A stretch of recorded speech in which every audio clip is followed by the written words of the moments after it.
Welcome back to Unwarp Reality, a podcast designed to help us see not through, but around the looking glass.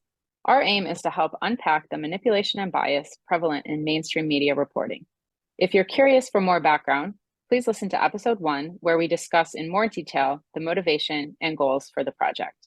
You can find it on our Substack or YouTube channels under Unwarp, that's UNWARP Reality. I'm Liz, a cybersecurity specialist, cultural anthropologist, and world traveler on sabbatical, calling in from New York City. Oh, okay, now you're on sabbatical. I'm glad you updated your description. So I'm Bekah, a psychologist, leadership coach, and social critic coming to you from Chicago. Great to have you with us. If you want to know more about who we are, you can check out the bio page on our Substack. In previous episodes, we looked at how the media tries to influence us to dislike certain people or ideas. Today, we'll look at how the amount of coverage on certain topics is designed to influence your perception of their importance. Yeah, and you might remember we previously mentioned the book Bad News, where the author points out how mainstream media outlets largely neglect lower middle class and working class issues. So, in this brief, and it will be brief episode, we will draw your attention to the lopsided focus on different stories and how this works to help support the media's agenda and worldview that does just that. Right. And so you may have noticed this yourself if you get news alerts, that certain stories seem to dominate what you get alerted to. Of course, part of this is based on the information that news sources have about what people are likely to respond to and be interested in. But because they are creating and sending the messages, this also gives them the power to inform you about what they think you should be paying attention to. Yeah, and of course, we know that your own news feed is influenced in part by the articles that you choose to read. But those pop up alerts and daily emails from major news outlets are not tailored to specific individuals' tastes. So it's those types of alerts that we're going to look at today, not the fact that Bekah repeatedly gets BuzzFeed's top 50 teen heartthrobs from the early 90s and where are they now? Okay, please, because you really need to see where they are Okay. now. I'm also a huge fan of lists of like funny dad tweets. They're very enjoyable. Mm-hmm. Okay, but anyway, back to the issue. So think about some recent events and how much or how little coverage they seem to have gotten. For example, to take an ongoing incident, how many alerts have you seen about the train carrying toxic chemicals that derailed in East Palestine, Ohio? I mean, in all honesty, I don't remember seeing any, but it's entirely possible that I could have missed one or two. But I know I wouldn't have missed it if it had gotten the same level of play as something like the Chinese spy balloon. That was all over the place, but the train derailment absolutely was not. Yeah, and I can tell you that the New York Times, at least, never highlighted it in their main daily email. I actually saw the most information about the events in East Palestine on Twitter rather than from any mainstream media source. Hmm. Wonder why that would be. Maybe the demographics of those affected. I mean, I'm just imagining if the train had derailed in the Bronx instead.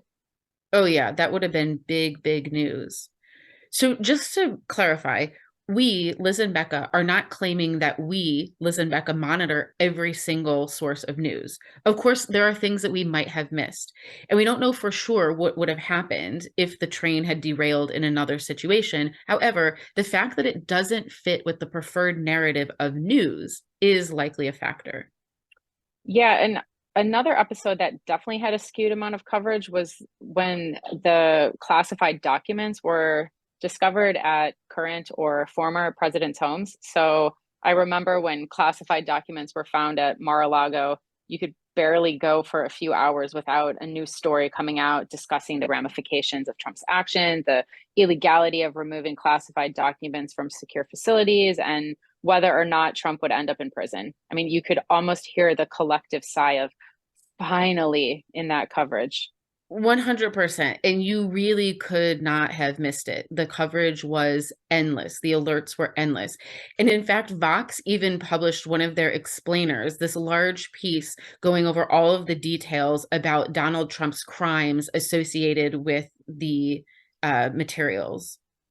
Yeah, but then more recently, when documents were found at Biden's home and office, what we got instead was minimal coverage. And then the explainers were on why it was different this time. So the fact of the matter is, no one should be removing classified documents from secure facilities. But when it's the national villain, we should stay focused on the potential crimes. But when it's everyone's favorite lovable uncle who just happens to be the president, then we should just ignore it. Yeah, the coverage was not at all the same. Maybe they figured we already learned everything we needed to know about the rules surrounding classified documents after the excessive explanations produced on the heels of the Mar-a-Lago search. I mean, that is a favorable explanation. It's possible. Um, But one other thing that I wanted to bring up today was the coverage of the shootings in California in late January. So both of them perpetrated by Asian men against other Asians. So when the stories first broke, the mainstream media was churning out alerts. But it seemed like almost as soon as the identity of the killers were revealed, they faded back into non-priority stories and no longer were receiving headline coverage or those constant updates. Yeah, definitely. And we can kind of compare that with the amount of coverage given in the wake of the killing of Tyree Nichols. I think few would disagree that the mainstream media is always ready to criticize the police and policing, and this tragedy just gave them that opportunity. It continues to get coverage, maintaining our focus on the issue. This is not to say that it's not important, but as we've already discussed, framing promotes a particular narrative. This differential coverage alters our perception of what is occurring in ways that are not consonant with reality. Right. The use of airtime to promote or demote stories, keeping some top of mind while letting others fade and some never even coming to our attention at all, is an active attempt to bias our understanding. I have yet to see any criticism from the mainstream media for the lack of high level government presence in Ohio. I mean, where's that story? Yeah, it seems that they really don't want to draw our attention in that direction. Look the other way, please. We've got lots of other things we can alert you to. So, again, our point is not to make claims about the level of importance of any of these stories. It is simply to point out that differential levels of coverage is a technique designed to warp reality. Okay, so as I mentioned, we're short on time today and we're going to have to wrap it up with that. But thank you once again to all of you for listening. And we hope you'll join us next time as we continue on our journey to unwarp reality. Thank you. Bye. Bye.